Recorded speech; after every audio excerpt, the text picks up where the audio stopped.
And John King is back with us now. John, you're a longtime White House correspondent. I want to play some more footage for you of President Obama schmoozing with reporters as he tours the rather cramped press room facilities at the White House. Let's roll that.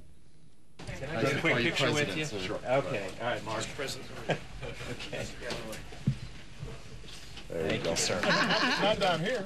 Oh, you can. Good to see you guys. Hey, As you see, the President is shaking hands and getting to know some of the people, some of the off-camera people. Is that the forum? Is that the proper setting, as we talked earlier, to start firing substantive questions at him?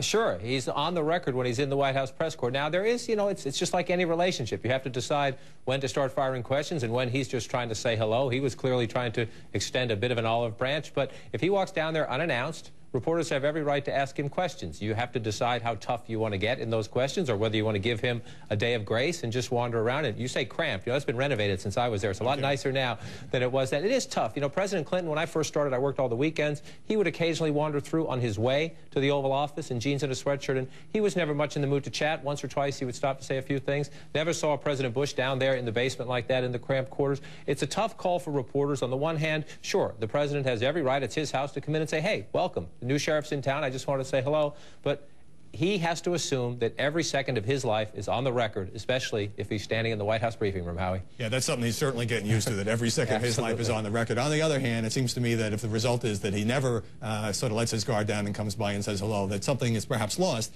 in that relationship between the two sides. But, of course, it's very tempting with the guy there, chief newsmaker-in-chief he is now, to try to get some bit of news out of him. And he might have answered, but he seems slightly irritated.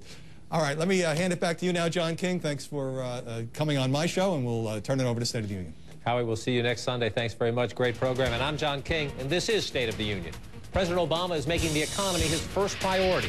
But there are new indications today that Republicans are going to fight the plan.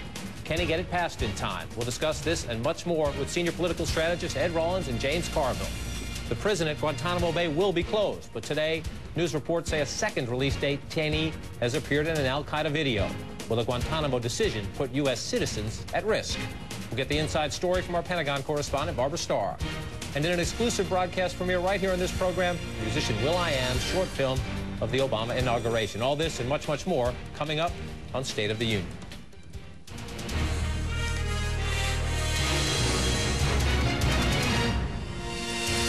On Wednesday, President Obama arrived at the Oval Office for his first full day as president. A conversation with a staffer, a few phone calls to foreign leaders, and the Obama administration was off and running. Okay, well, he's had 5 whole days. Let's not waste any time. How's he doing? Joining me now, 2 of CNN's best political contributors, Democratic strategist James Carville. He's in Las Vegas today, and from New